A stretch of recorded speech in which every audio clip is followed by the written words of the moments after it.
13 нөмір Алан Қаршыға. Команданың бапкері Әнуар Арыстанбаев. Сондай қосалық құрам ойыншыларда міне назарларыңыз. Жетісу қақпасының маңында олар. Алыстан соққы, қақпашы Мағжан Куд. Мұхаммед Рахим көтер топта. Куджа сәл қолайсыз шығып отыр және бұл гол. Бірақ Ерал Абдраман көтерді. Айбалағына қарай ешкім жоқ. Бұл жерде ордабасы бірінші тайм енді басталды. Қауіпті тұрды.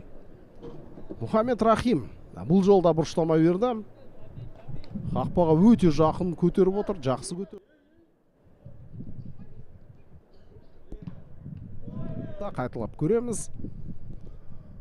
Никос Мордвинцев Лариннен айласын асырып пас берді, бірақ ар жақта есесіне шабылда Жетісу. Әлібек Жүкен топты көтерді. Қақпаға негіз соққы жасалды. Қауіпті соққы жасаған футболшы. Батыл ойынды көргісі келеді жанкерлер. Бұл түсінікті. Көбірек гол соғылғанын міне осындай бір қитұрқы соққы болды. Bir қарасаңыз қауіп төндірмейді, ал бұл қателік. Қақпашымен бетпе шығатын мүмкіндік бар қазір. Никос Мордвинцев. Бірақ ол пас берді. Алыстан соққы сәтті. Бірақ қарап алды. Одан да бір ыңғайлы сәтті күткен сияқты Мордвинцев. Неге тәуекел жасап? Тамаша қазір ұлты командасы шабуылы қақпаға соққы, бірақ жақын бұрышты. Қараңыздар, қорғаушы Махамановтан айласын асырып барып соққы жасады. Соққы жасаған айласын асырып кетті Сәкен. Пас берді алға қарай және допқа жетті. Бірден пас шығарып отыр. Қақпаға соққы.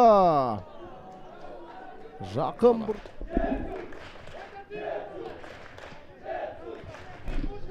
Бұл жерде Рахат Дүйсен арқасымен тұрды бізге қарап. Ортада міне. Ал соққын жасаған Мәди Бай.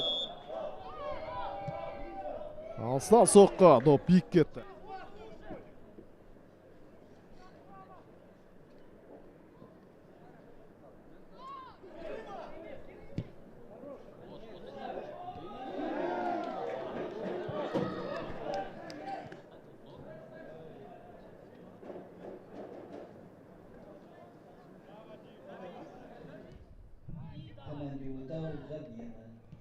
Әлімбек допты көтерді. Жетті доп. Қақпаға соққы жасау керек. Қақпашы да